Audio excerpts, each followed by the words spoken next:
नमस्ते दोस्तों, मेरा आगे फिर से आपका अपने टेलीविजन में ज्ञान का स्वागत करता हूँ। होप सब स्वस्थ होंगे। आज का जो वीडियो हम खास लेके आए हैं, जो कंपनी का आईपीओ आने वाला है लेटेस्ट, जो है लेटेंट व्यू, उसके बारे में डिस्कस करेंगे और इस आईपीओ के बारे में जानेंगे और इसके बारे में इसमें अप्लाई करना है कि नहीं करना उसके बारे में हम जानकारी लेंगे। So let's start video. Latent view जो कंपनी है, उन्होंने जो आईपीओ जो लाया है नवंबर 10 से स्टार्ट हो रहा है, नवंबर 12 तक ये आईपीओ रहने वाला है। और इसके बाद ये जो फेस वैल्यू इसका है शेयर का ₹1 पर शेयर है। और मार्केट लॉट इन्होंने जो प्राइस बैंड रखा हुआ है ₹190 के लगा के 197 के बीच में आप इन्वेस्टमेंट कर सकते हैं। और मार्केट लॉट उन्होंने एक लॉट में आपको 76 शेयर मिलेंगे और बीएससी आने से दोनों पर लिस्ट होने वाली है। आईपीओ का साइज लगभग 600 करोड़ के आसपास है और जिसमें से आपको 474 करोड़ का फेस इश्यू में जाएगा और मतलब कंपनी के हाथ में पैसा जाएगा और 126 करोड़ जो है ऑफर फॉर सेल में रहेगा। आईपीओ के अलॉटमेंट की बात करें तो नवंबर 17 के आसपास आईपीओ का अलॉटमेंट आएगा और 23 के बाद आईपीओ की लिस्टिंग होगी। और इसके बाद कंपनी में अगर आपको इन्वेस्टमेंट करना है तो 14,972 का इन्वेस्टमेंट करना पड़ेगा एक लॉट के लिए, जिसमें आपको 76 शेयर मिलेंगे। और 13 लॉट के लिए आपको मैक्सिमम आप कर सकते हैं, उसमें 194,636 का इन्वेस्टमेंट आपको करना पड़ेगा। और आज की तारीख में कंपनी के प्रमोटर की होल्डिंग देखें तो लगभग 80% के आसपास है।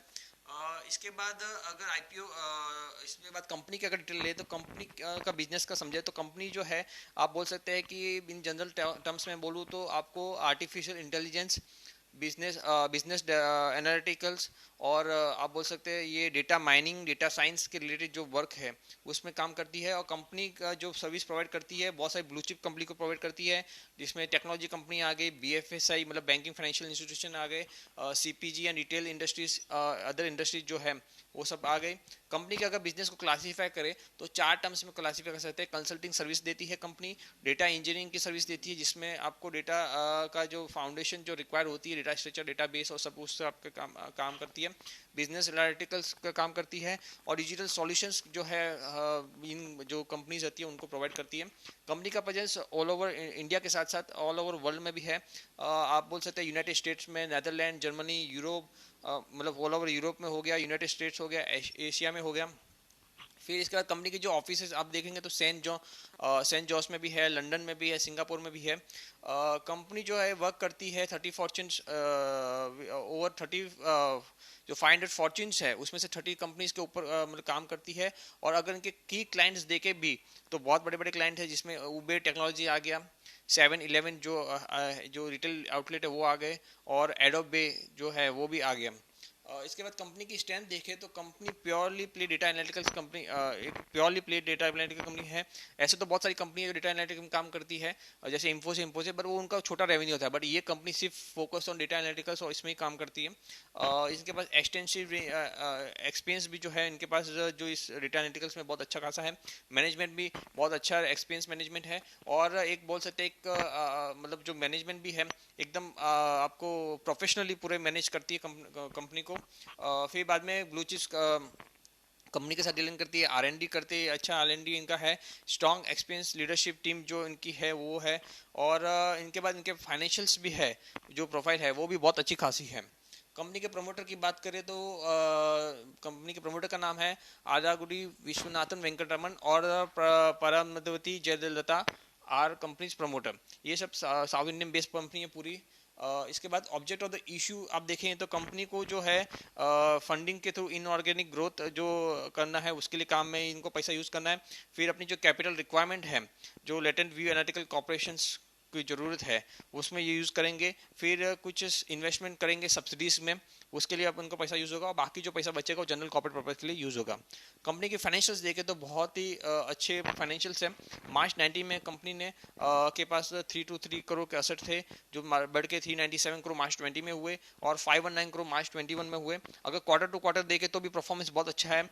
जून 20 में 448 करोड़ के असेट थे, फिर जून 21 में 588 करोड़ के असेट हो गए। टोटल रेवेन्यू भी देखें तो 295 का रेवेन्यू मार्च 19 में था, 329 का रेवेन्यू मार्च 20 में था, 326 का रेवेन्यू मार्च 21 में था। और क्वार्टर टू क्वार्टर देखें तो 882 करोड़ का रेवेन्यू जून 20 में था और 91 करोड़ का रेवेन्यू इनका जून 21 में है। प्रॉफिट आफ्टर टैक्स देखें तो 59 करोड़ का जो प्रॉफिट है वो इन्होंने मार्च 19 में था, 72 करोड़ का प्रॉफिट मार्च 20 में है और 31 मार्च 21 में इन्होंने 91 करोड़ का प्रॉफिट दिखाया है। और इवन आप जो क्वार्टर टू क्वार्टर कंपेयर करें तो जून 20 में इनका रेवेन्यू 22 करोड़ के आसपास था और सेम इन्होंने जून 21 में भी इसको मेंटेन किया है।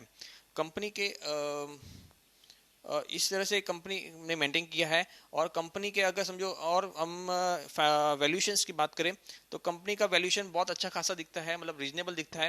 कंपनी का जो ईपीएस है 4.42 के आसपास है, रिटर्न ऑन नेटवर्क 21% के आसपास है। इवन कंपनी अच्छा खासा मार्जिन के साथ बिजनेस करती है, 28 से 30% के बीच में इनका मार्जिन रहता है। और एनएवी इनका जो लगभग आपको देखेंगे तो ये आपको 27 के आसपास इनका एनएवी है। पोस्ट इशू एनएवी जो है 47 के आसपास हो जाएगा। तो इस तरह से देखिए तो कंपनी का जो प्राइसिंग जो रखा है वो रीजनेबल रखा हुआ है। और इस तरह की कंपनियां बहुत ही कम आती है जो कंप्लीटली आप बोल सकते हैं कि एक फाइनेंशियल साउंड, मतलब अच्छे साउंड के साथ आती है।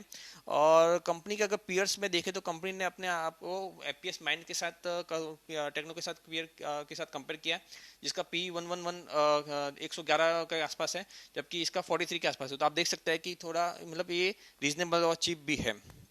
इसके बाद कंपनी में अगर आप हम लोग छोटा मोटा रिव्यू ले कि भाई इसमें इन्वेस्टमेंट करना है नहीं करना है, तो इस तरह की कंपनी में जरूर आपको इन्वेस्टमेंट करना चाहिए कि जो एक आप बोल सकते हैं कंप्लीट, आप बोल सकते हैं कि अच्छी मैनेजमेंट के साथ, दूसरा फाइनेंशियल्स के साथ, अच्छे फाइनेंशियल्स के साथ, और एक ग्रोथ एक्सपांशन और न्यू बिजनेस जो आगे जाके यही बिजनेस इस टाइप का बिजनेस चलने वाले हैं, तो वो जरूर आपको इसमें इन्वेस्टमेंट करना चाहिए। ना कि इसमें सिर्फ आप लॉन्ग टर्म के इसमें सिर्फ लिस्टिंग गेन के लिए ही नहीं, बड़े लिस्टिंग गेन के लिए नहीं, बल्कि एक लॉन्ग टर्म व्यू के साथ भी आपको इसमें इन्वेस्टमेंट करना चाहिए। तो हमारी तो राय यही है कि आप लिस्टिंग गेन के लिए भी इसमें अप्लाई कर सकते हैं, और लॉन्ग टर्म और शॉर्ट टर्म भी आपको इन्वेस्टमेंट करना है तो जरूर कर सकते हैं। और अगर आपको ये वीडियो पसंद आई हो और कंपनी के बारे में आपको जानकारी अच्छी लगी हो, तो आप जरूर इस वीडियो को शेयर कीजिए, लाइक कीजिए हमारे इस वीडियो को, और कमेंट करके बताइए कि और आपको ये वीडियो कैसा लगा। और अगर आपने अभी तक हमारे यूट्यूब चैनल को सब्सक्राइब नहीं किया तो आप जरूर सब्सक्राइब कीजिए और प्रेस बेल आइकन, ताकि आपको आने वाले और नए वीडियोस आपको मिलते रहे। So thank you for watching this video. जय हिंद, जय भारत। I am